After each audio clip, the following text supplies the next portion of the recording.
کہ آقا کے لیے امیر المؤمنین علیہ السلام کا لقب جب آیا تو حضور صلی اللہ علیہ وآلہ وسلم نے بڑے بڑے اصحاب کو حکم دیا. اس طرح بھی تاریخ کے اندر لکھا ہوا ہے کہ بعض لوگوں نے اپنی اباؤں کو اپنے پیروں کے اوپر لپیٹ رکھا اور ان درختوں کے پاس منع کر دیا حضور صلی اللہ علیہ وآلہ وسلم نے کہ ان کے سائے میں کوئی نہیں جائے گا, سب لوگ ان درختوں سے سائڈ پہ رہیں گے. بڑے پتھروں کو پہلے جمع کیا گیا, ان کو جوڑا گیا, ان کے اوپر پھر اونٹوں کے جو پالان تھے کہ بہت سی چادریں لے کر کے جو دو درختوں کے بیچ میں خالی جگہ تھی وہاں پر ان کو لگایا گیا, باندھا گیا. یعنی مکہ جو ہے اس کے اس طرف یمن ہے اور اس طرف مدینہ ہے, لیکن جب کچھ وہاں سے واپس پلٹ گئے اور کچھ اعلان سے واپس پلٹ گئے, قسمت کی بات ہے کہا جا سکتا ہے. یہاں پر نیا نقطہ اس میں یہ ہے کہ آج ممبر پر ایک نہیں ہے دو افراد ہیں. مرکزی ترین محور جس کے گرد وہ پورا خطبہ گھوم رہا تھا وہ امامت کا نقطہ ہے. میرے بعد حاکم کون ہوگا؟ ستیزہ کار رہا ہے ازل سے تا امروز, چراغ مصطفی سے شرار بولہبی. اور ان پوری ذمہ داریوں کو کس کے سپورٹ کر کے جائیں؟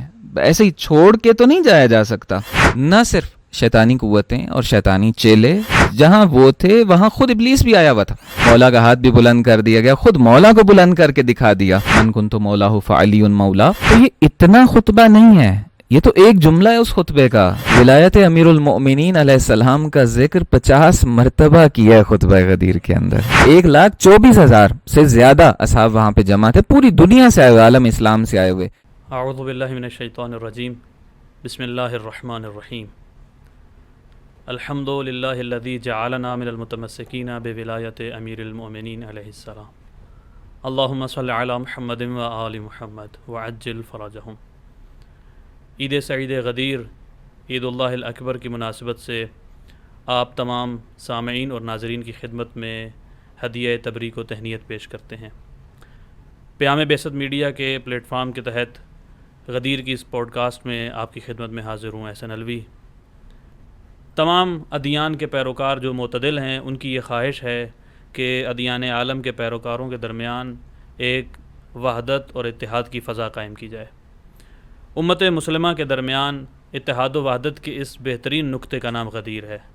غدیر وہ حقیقی نقطہ ہے, وہ حقیقی مرکز ہے کہ جس پر جمع ہو جانے کی وجہ سے ہمیں حقیقی اتحاد نصیب ہوگا. یعنی ایسا اتحاد نہیں ہوگا کہ جس میں ظاہری طور پر تو ہم ایک صف میں کھڑے ہوں لیکن ہمارے دلوں میں, ہمارے باطن میں ایک دوسرے کے لیے نفرت پائی جاتی ہو. نہیں, جب ہم غدیر کے نقطے پر متحد ہو جائیں گے تو اس کا نتیجہ یہ نکلے گا کہ ظاہر و باطن متحد ہو جائے گا, ظاہر و باطن ایک ہو جائے گا, اور وہ امن و آشتی کا جو راستہ ہے کہ جس کی سب تمنا کرتے ہیں, وہ صراط مستقیم کے جس پر اس واحد راستے پر چلنے کی سب آرزو کرتے ہیں, وہ اسی غدیر سے ہو کر گزرتا ہے.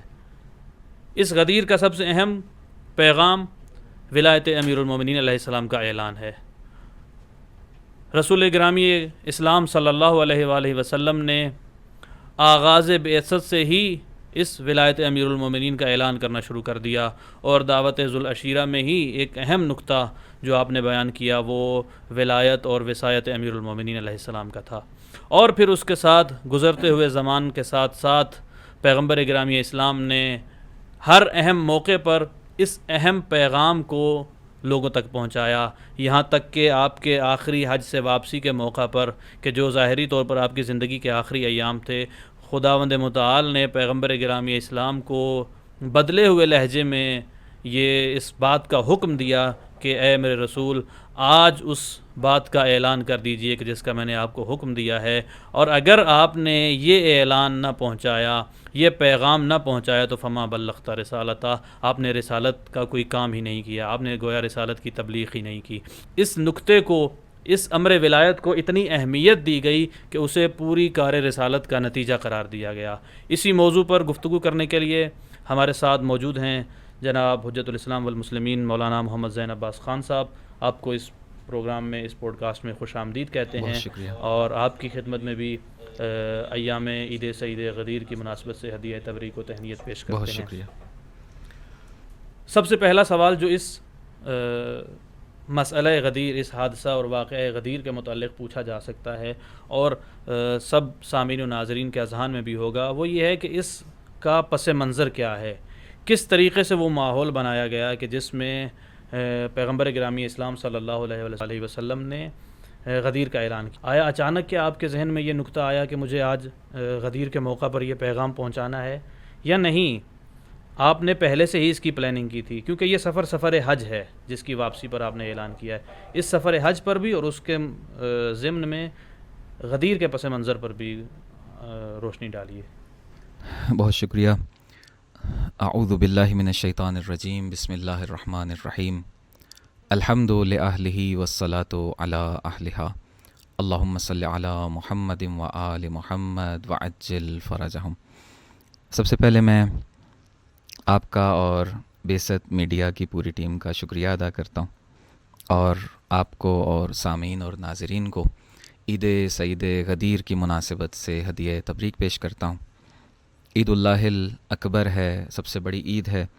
جی بالکل. اور جس طرح سے آپ نے فرمایا کہ یہ سلسلہ کہاں سے شروع ہوا، تو یہ سلسلہ بہت پرانا ہے.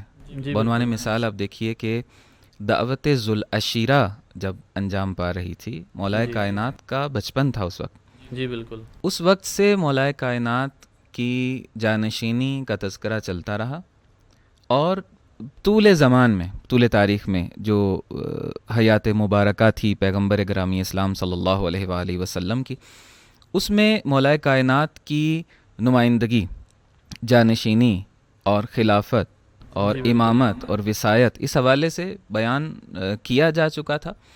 لیکن غدیر وہ موقع تھا کہ جس پر عالم اسلام کا اجتماع تھا، اور اہمیت کے پیش نظر اور ادھر سے خبر رکھتے تھے حضور صلی اللہ علیہ وآلہ وسلم کہ آپ کی عمر مبارک کے آخری ایام چل رہے ہیں. جی بالکل. جی بالکل. تو ایک مرتبہ اس امر کو مضبوطی کے ساتھ منعقد کیا جائے اور لوگوں کو آگاہ کیا جائے اس امر سے. اسی وجہ سے حجۃ الوداع کا موقع تھا، آخری حج، پہلا اور آخری حج آقا کا صلی اللہ علیہ وآلہ وسلم. اس سے پہلے تو صلح حدیبیہ ہوئی، اور وہ جو سارے معاملات ہیں سب جانتے ہیں.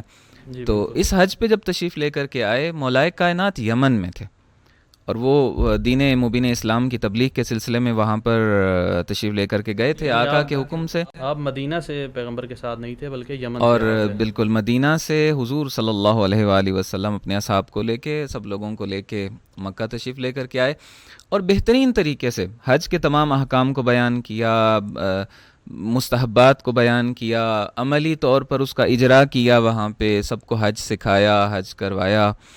اور حج کے موقع پر ایک مقدمہ فراہم کیا، ایک زمینہ بنایا، ایک گراؤنڈ جس کو کہتے ہیں کسی کام کے لیے، اور وہ تھا مولا کائنات کی امامت و وصایت کا اعلان.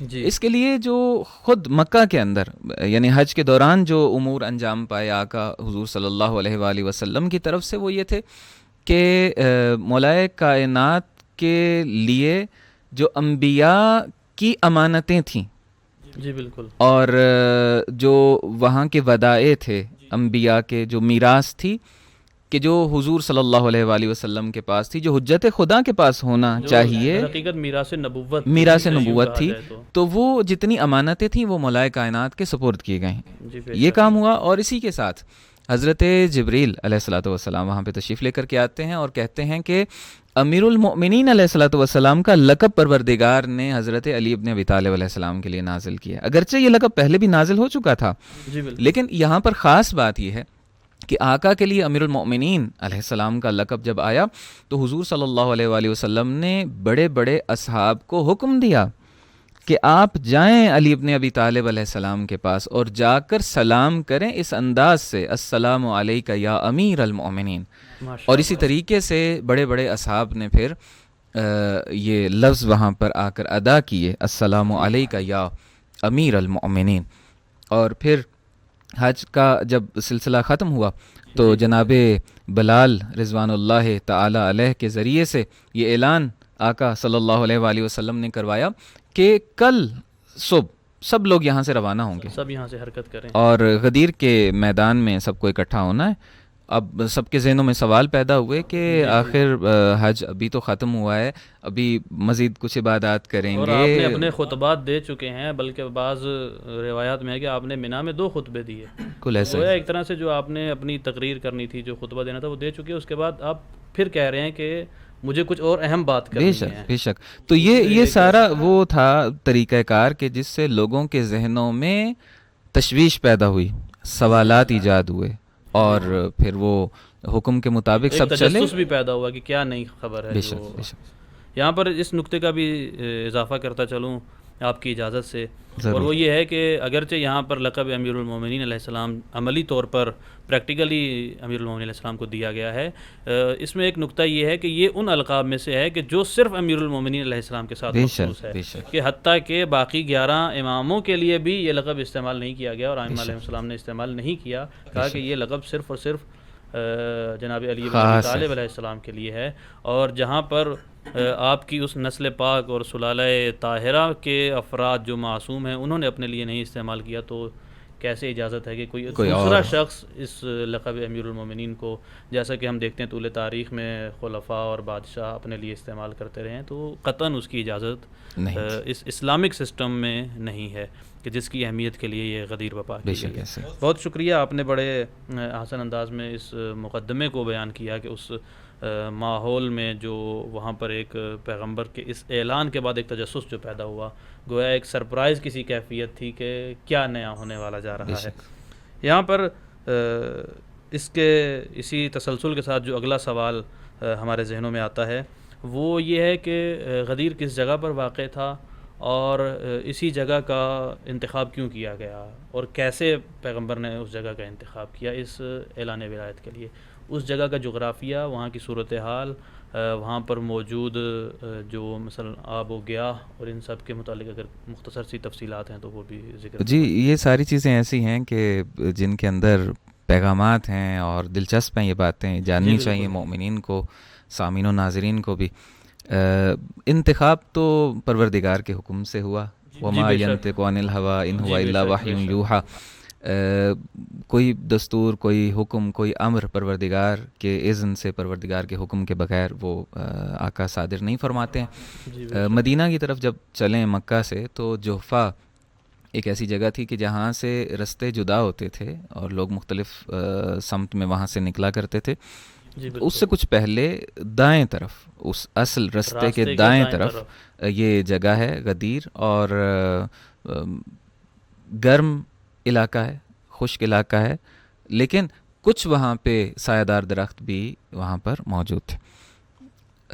پانی کا بھی تذکرہ ہے, لیکن وہ ایک جگہ پہ, باقی خشک جگہ ہے وہ. جی بالکل. تو وہاں گویا کہا جا سکتا ہے کہ ایک صحرا اور ایک اس طریقے کا میدان تھا, کھلا میدان تھا. جب سب لوگ روانہ ہوئے مکہ سے, آقا نے حکم دیا اور سب لوگ روانہ ہوئے, اور پھر اعلان کیا گیا کہ یہاں سب لوگ رستے سے ہٹ کے دائیں طرف اپنا رستہ بدلیں اور غدیر میں اکٹھا ہوں.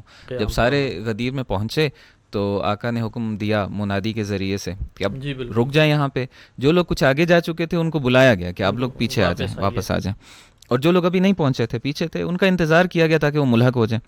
جب سارے لوگ اکٹھا ہو گئے وہاں پہ, اور سب کو کہا کہ آپ اب یہاں پہ رکیں, انتظار کیا لوگوں نے بہت دیر, اور گرمی کی شدت ایسی تھی وہاں پر کہ لوگوں نے اپنے لباس یا جو کپڑے ان کے پاس تھے, چادریں وغیرہ, ابا وغیرہ, اس طرح کی چیزیں استعمال کرتے تھے لوگ. ایک حصہ اس کا سر پہ رکھتے تھے تاکہ سورج کی جو تمازت ہے اور دھوپ ہے اس سے خود کو محفوظ کر سکیں, اور ایک حصہ اپنے پاؤں کے نیچے, قدموں کے نیچے رکھتے تھے تاکہ زمین کی تپش سے خود کو محفوظ رکھ سکیں. اس طرح بھی تاریخ کے اندر لکھا ہوا ہے کہ بعض لوگوں نے اپنی اباؤں کو اپنے پیروں کے اوپر لپیٹ رکھا تھا تاکہ اس گرمی کی شدت سے خود کو محفوظ رکھ سکیں. جن کے پاس خیمے تھے انہوں نے خیمے بھی لگائے وہاں پہ. اچھا, وہاں پہ کچھ پرانے درخت تھے, ان درختوں کے پاس منع کر دیا حضور صلی اللہ علیہ وآلہ وسلم نے کہ ان کے سائے میں کوئی نہیں جائے گا, سب لوگ ان درختوں سے سائڈ پہ رہیں گے. اور پھر حکم دیا جناب ابوذر, جناب مقداد, جناب سلمان اور جناب کمبر تھے غالباً, بہر 4 لوگوں کو حکم دیا کہ آپ لوگ جائیے اور اس جگہ پر اہتمام کیجیے. اب وہ اہتمام کیا تھا, وہاں پہ کچھ جھاڑیاں لگی ہوئی تھیں ان درختوں کے نیچے, ان کو ہٹایا گیا, وہاں سے چھوٹے پتھروں کو ہٹایا گیا, وہاں پہ اس کو بالکل صاف کیا گیا اس جگہ کو. اس کے بعد پانی کا چھڑکاؤ کیا گیا وہاں پہ.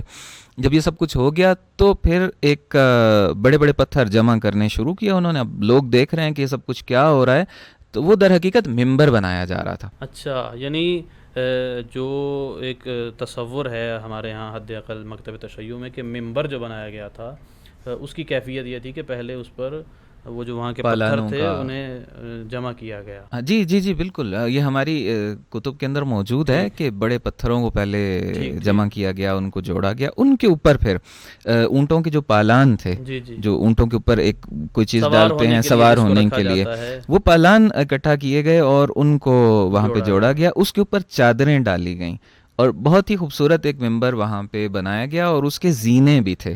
ٹھیک اور اس کی ہائٹ تک بھی ہسٹری کے اندر ہمیں ملتی ہے کہ اچھا حضور صلی اللہ علیہ وآلہ وسلم کے قد اقدس کے مطابق اس ممبر کی بلندی تھی. اور جب یہ ممبر بن گیا تو اس وقت پھر آقا نے حکم دیا کہ سب لوگ یہاں ممبر کے قریب آ جائیں. جب ممبر کے قریب سب آ گئے تو اس وقت پھر وہاں پہ صفیں بنانے کا حکم دیا گیا اور نماز برپا ہوئی وہاں پر. تو اس جگہ پر نماز برپا کی گئی. بعض تاریخوں میں یہ بھی ملتا ہے کہ رسول اللہ صلی اللہ علیہ وآلہ وسلم نے اس موسم کے مناسبت سے اس ممبر کے اوپر بھی صاحبان کا ایک اہتمام کیا کہ اس پر میں عرض کرتا ہوں اس میں کہ بہت سی چادریں لے کر کے جو دو درختوں کے بیچ میں خالی جگہ تھی وہاں پر ان کو لگایا گیا، باندھا گیا، ممبر تھا اور صاحبان کا اہتمام وہاں پر کیا گیا. جی بہت خوب، آپ بڑے احسن انداز میں واقعہ غدیر کو بیان کر رہے ہیں. یہاں پر اب ایک اور سوال ہے، اس پر بھی روشنی ڈالیے، اور وہ یہ ہے کہ اب ممبر بن گیا، نماز بھی پڑھ لی گئی، تمام افراد بھی آمادہ ہیں، اور ظاہر ہے جیسا کہ آپ نے بھی کہا کہ مکہ سے ہی اعلان تھا کہ رسول اللہ نے کچھ کہنا ہے جس کے لیے اس مسیر کی طرف، اس راستے کی طرف جانا ہے، کہ جس میں ہمیں بعض تاریخوں میں یہ ملتا ہے کہ پیغمبر کے اس اعلان کی وجہ سے جو جناب بلال نے کیا تھا کہ پیغمبر نے کچھ نیا کہنا ہے، کچھ اعلان کرنا ہے، بعض یمن کے افراد کے جن کا یہ راستہ نہیں تھا، جن کا یہ روٹ نہیں تھا، اور بعض اہل مکہ بھی کہ جن کے لیے باہر آنا ضروری نہیں تھا، وہ بھی اس راستے میں پیغمبر کے ہمراہ ہو گئے اس کاروان کے، کہ چلیں جا کے دیکھتے ہیں کہ وہاں کیا اعلان. بہت اہم نقطے کی طرف آپ نے اشارہ کیا ہے کہ یمن والوں کا تو رستہ ہی الگ تھا مکہ سے، مدینہ کی طرف تو وہ نہیں آتے ہیں، برعکس اپوزٹ سائڈ ہے، اس کے اس طرف یمن ہے اور اس طرف مدینہ ہے. لیکن جب انہوں نے یہ دیکھا کہ حضور صلی اللہ علیہ وآلہ وسلم دین کے سارے پیغامات بھی بتا چکے ہیں، اس کے باوجود اعلان کر رہے ہیں کہ سارے یہاں سے جائیں اور نکلیں اور غدیر کے مقام پر اکٹھا ہوں، تو ان کے ذہنوں میں یہ سوال پیدا ہوا کہ ہمیں بھی جانا چاہیے اور دیکھنا چاہیے کہ آخر وہ کیا اہم بات ہے. جب سارے یہاں اکٹھے ہیں اور آقا نہیں ارشاد فرما رہے ہیں تو ہمیں جانا چاہیے. اور مکہ کے بہت سے لوگ بھی ساتھ آ گئے تھے، پیغام غدیر سن کے پھر واپس پلٹ گئے لوگ. بالکل کچھ وہاں سے واپس پلٹ گئے اور کچھ اعلان سے واپس پلٹ گئے. قسمت کی بات ہے، کہا جا سکتا ہے کہ کچھ گھروں کی طرف واپس پلٹ گئے اور کچھ اسی اپنے سابقہ عقیدوں کی طرف واپس پلٹ گئے. یہاں پر ایک اور نقطہ بھی ہے اور اس کی طرف بھی اس عنوان سے اشارہ کیا جا سکتا ہے کہ جب ہر طرف ایک سرپرائز کا دور رہا ہے کہ کچھ نیا ہونے والا ہے، کچھ نیا ہونے والا ہے، تو جو ایک نیا نقطہ اس میں ملتا ہے کہ اس غدیر کے ممبر میں، وہ یہ ہے کہ ہمیشہ جب بھی اس سے پہلے ممبر بنا ہے تو اس میں اکیلے رسول اللہ ممبر پر موجود ہوتے تھے. بے شک یہاں پر نیا نقطہ اس میں یہ ہے کہ آج ممبر پر دو لوگ، ایک نہیں ہے، دو افراد ہیں. اس پر بھی تھوڑی کیفیت پر روشنی ڈالیے اور مختصراً بتائیے کہ کیا صورتحال تھی. جی تو میں بات کو وہیں سے جوڑ لیتا ہوں کہ نماز ادا ہو چکی تو حضور صلی اللہ علیہ وآلہ وسلم ممبر کے اوپر تشریف لے کر کے گئے. اب تجسس کتنا بڑھ چکا تھا، کتنی گرمی میں سب کو روکا گیا تھا، وہ ساری کیفیت کو ذرا ذہن میں رکھتے ہوئے آپ اس کو دیکھیے. ممبر پہ پہنچ کر حضور صلی اللہ علیہ وآلہ وسلم نے انتظار کیا کہ یہ لوگ متوجہ ہو جائیں، سارے منظم طریقے سے بیٹھ جائیں، جو لوگ ابھی آپس میں گفتگو کر رہے ہیں یا صحیح طرح سے جمع نہیں ہوئے. جب سارے لوگ اکٹھے ہو گئے، سناٹا چھا گیا، مولا کائنات کو پھر ممبر پہ بلا لیا اور ادب رسالت کا عالم دیکھیے کہ ممبر جو اصل مقام تھا اس سے ایک زینہ نیچے کھڑے ہو گئے مولا کائنات کہ میری برابری نہ ہو حضور صلی اللہ علیہ وآلہ وسلم سے. یہ درس ہے سبھی عاشقان پیغمبر کے لیے کہ اگر کسی نے ادب رسول سیکھنا ہے تو وہ اس سے سیکھے کہ جو گود رسول میں پلا ہے. اور ادب کا آپ نے جیسا کہ بتایا کہ کیا عالم ہے کہ ایک اس زینہ زینے تک نہیں جا رہے کہ جہاں نیچے۔ پیغمبر موجود ہیں اس سے ایک زینہ نیچے ہیں، جیسا کہ بعض دیگر روایات میں بھی ملتا ہے کہ جب رسول اللہ کا نام آتا تھا تو امیر المومنین اللہم جھک صلی کر علی محمد وعلی محمد وعلی یعنی آلہ گویا ایک طرح سے استقبال کرتے تھے نام پیغمبر کا بھی. اب یہ اسی ادب سے کا. مجھے ایک روایت یاد آ گئی کہ جی بسم ایک اللہ. ضرورت مند شخص تھا، وہ امام حسن علیہ الصلوۃ والسلام اور امام حسین علیہ الصلوۃ والسلام مسجد میں تشریف فرما تھے، خدمت میں آیا کچھ مانگنے کے لیے. جی تو امام حسن مجتبیٰ علیہ الصلوۃ والسلام جو وقت کے امام تھے، جی بالکل. مولائے کائنات کے بعد کا یہ تذکرہ ہے، تو آقا نے 50 درہم اس کو عطا کر دیے. ماشاء اللہ. وہیں پر تشریف فرماتے امام حسین علیہ الصلوۃ والسلام اچھا. 49 درہم اس شخص کو اللہ دیے. اکبر. اب وہ ماشاء اللہ. سوال ایجاد ہوا، پوچھنے والوں نے پوچھا کہ یہ 1 درہم کم کیوں؟ آپ نے کم کیوں دی؟ تو اس کو بتایا گیا، سمجھایا گیا کہ ادب امامت کا تقاضا یہ ہے ادب حجت الہیہ کا کہ تقاضا حجت ہے. خدا اور امام وقت اگر 50 درہم دے رہے ہیں تو امام حسین علیہ الصلوۃ والسلام ایک درہم کم دے رہے دیں ہیں. گے. ماشاء اللہ.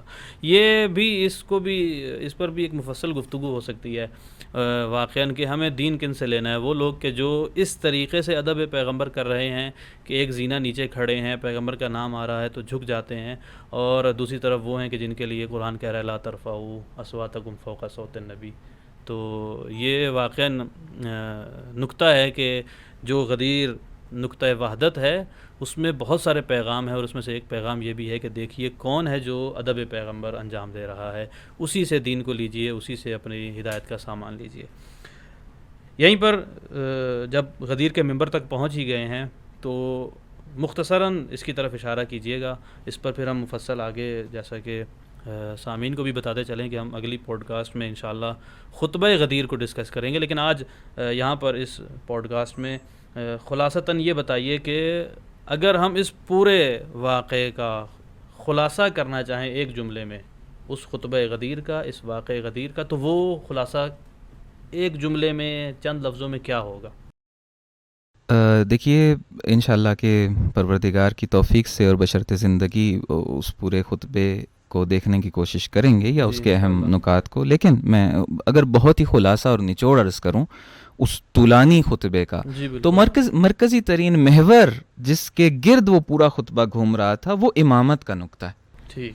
امامت اور وصایت اور خلافت کا نقطہ ہے کہ میرے بعد کون حجت ہوگا، حجت خدا ہوگا، میرے بعد کون امام ہوگا، میرے بعد یہ پرچم کس کے سپرد ہوگا، میرے بعد رہنما کون ہوگا، میرے بعد حاکم کون ہوگا.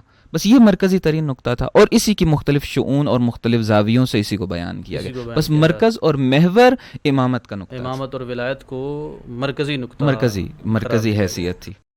جیسا کہ ہم دیکھتے آ رہے ہیں کہ آدمیت اور انسانیت کی خلقت سے ہی ایک الہی اور شیطانی قوتوں کا ایک آپس میں کیا کہتے ہیں ٹکراؤ چلا آ رہا ہے. اور قرآن مجید نے بھی اس کو اس پہلے واقعے ہی میں بیان کیا ہے کہ ایک طرف ملائکہ ہیں، ایک طرف شیطان ہے، اور وسط میں خلیفہ الہی یعنی حضرت آدم علیہ السلام ہے، ابو البشر. تو اور اس کے بعد پھر ایک پورا ایک جنگ ہے جو ان دو قوتوں کے درمیان چلتی چلی جا رہی ہے.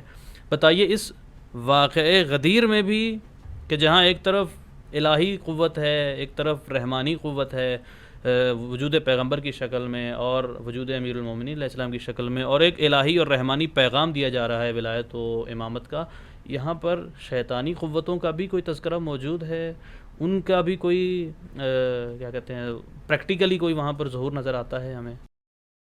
اب جب آپ یہ بات کر رہے تھے تو مجھے ایک شعر یاد آ رہا تھا، بہت معروف شعر ہے. میں اگر غلط نہ اس کو پڑھ دوں کہ ستیزہ کار رہا ہے ازل سے تا امروز، چراغ مصطفی سے شرار بولہبی. تو یہ شیطنت کی جنگ رحمانیت کے ساتھ تو یہ بہت پرانی جنگ ہے، اور اس کا خاتمہ ہوگا اس جنگ کا تو امن اور یہ آشتی برقرار ہوگی، قائم ہوگی. میں عرض کروں اس میں کہ غدیر وہ مقام تھا کہ جو فیصلہ کن مقام تھا تاریخ کا.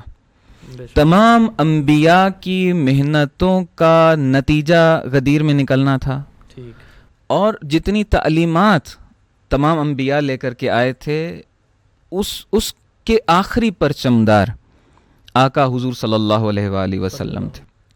اس کے بعد اس سے بڑھ کر نہ کوئی دین آنا ہے، نہ کوئی شریعت آنی ہے، نہ کوئی نبی آنا ہے، نہ کوئی رسول آنا ہے. بے شک.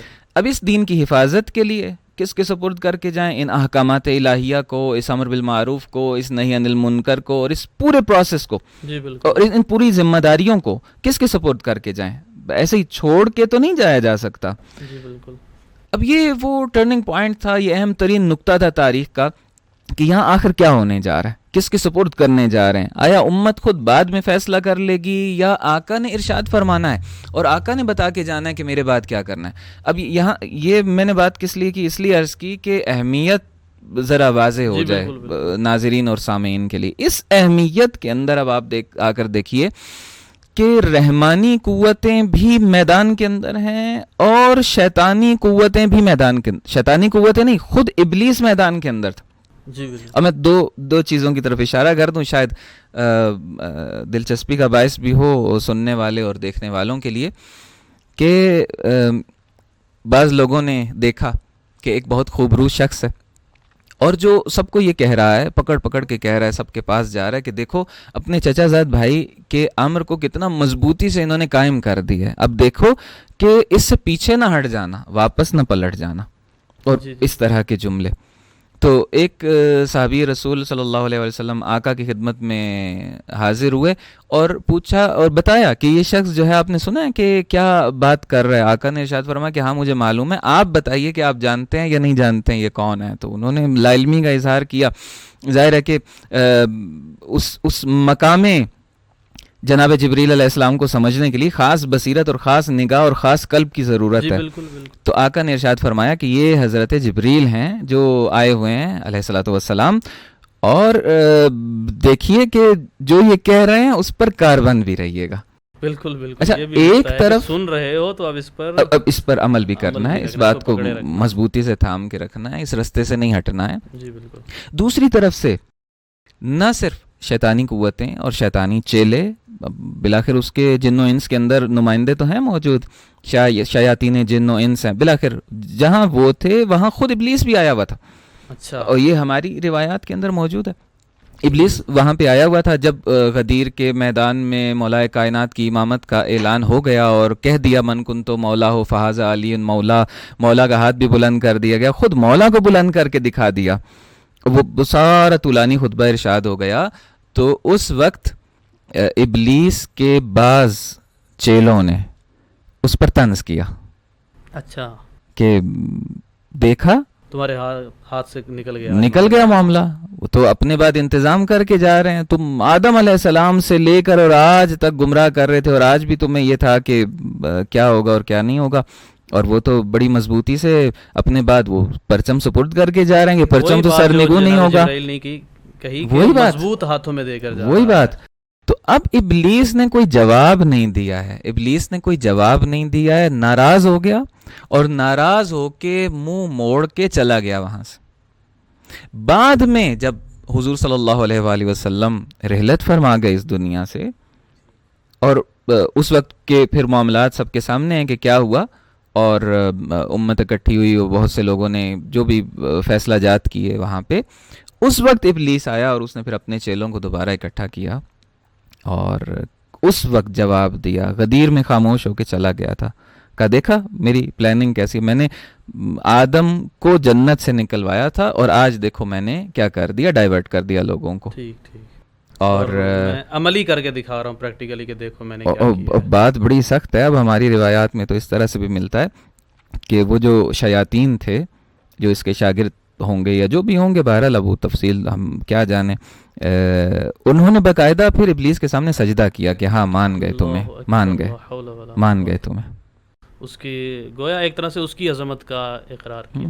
ظاہر گفتگو جب اس نہج تک پہنچ چکی ہے اور آپ نے ایک جہانی اور عالمی عدل و آشتی کا بھی تذکرہ کیا ہے، تو بس یہ آخری سوال آج کی اس پوڈ کاسٹ کے عنوان سے کہ کیا اس مسئلہ غدیر میں ائمہ اثنا عشر سلام اللہ علیہم اور بالخصوص وجود مبارک امام زمان عجل اللہ تعالیٰ فرجہ الشریف کا بھی تذکرہ پیغمبر گرامی اسلام نے کیا، اور اگر اس کی کوئی تعداد اس خطبے میں ہم گفتگو بعد میں کریں گے خطبے پر، لیکن اگر ان کی تعداد ہو جائے کہ مثلا اتنی مرتبہ امام کا ذکر کیا ہے، اتنی دفعہ سبھی ائمہ کا ذکر کیا ہے، اس طرف بھی آج کے آخری سوال کے طور پر اس پر ذرا روشنی ڈالی ہے۔ جی ضرور، میں نے کچھ آمار نوٹ بھی کر رکھے ہیں، میں وہ انشاءاللہ ناظرین کی خدمت میں اور آپ کی خدمت میں پیش کرتا ہوں۔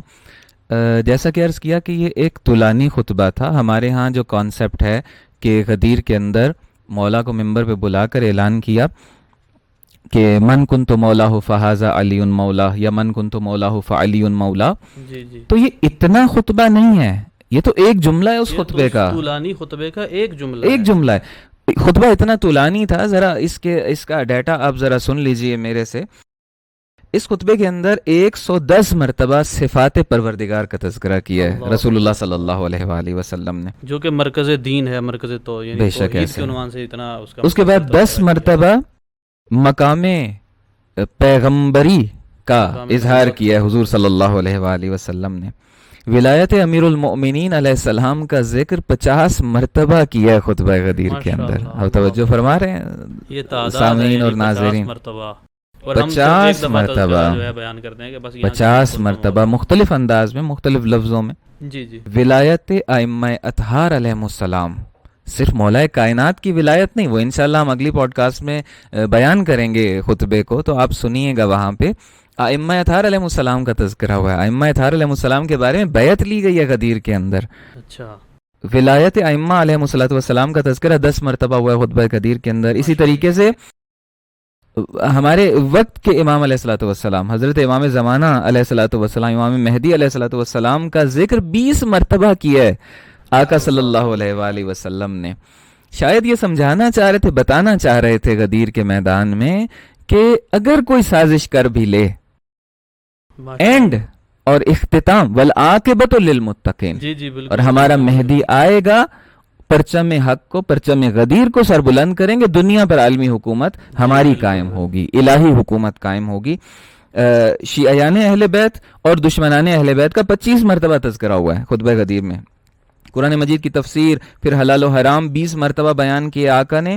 امیر المومنین علیہ السلام کا نام علی علیہ الصلوۃ والسلام، یہ لفظ علی علیہ الصلوۃ والسلام 40 مرتبہ خطبہ غدیر میں زبان رسالت سے بیان ہوا ہے، یعنی ممبر غدیر تھا اور 1,24,000 اصحاب وہاں پہ جمع تھے، شاید پہلے تعداد بھی نہیں عرض کر سکا میں، 1,24,000 سے زیادہ اصحاب وہاں پہ جمع تھے، پوری دنیا سے آئے ہوئے، عالم اسلام سے آئے ہوئے، اور وہاں پر 40 مرتبہ ایک خطبے میں علی لگ ایسا رہا تھا کہ زبان رسالت ہے اور علی علی علی علی کہتے جا رہے ہیں۔ ذکر ہوتا چلا جا رہا ہے۔ اور اسی طریقے سے ائمہ اطہار علیہ السلام کا 10 مرتبہ صراحت سے تذکرہ کیا ہے۔ امام مہدی علیہ الصلوۃ والسلام کا نام لفظ مہدی 4 مرتبہ آقا نے اپنی زبان مبارک پر جاری کیا 20 مرتبہ تذکرہ ہوا ہے، جس میں سے 4 مرتبہ صراحت سے نام بھی لیا گیا ہے، اور لفظ مہدی علیہ الصلوۃ والسلام عجل اللہ تعالی فرج الشریف، یہ لفظ 4 مرتبہ زبان اطہر سے جاری ہوا ہے۔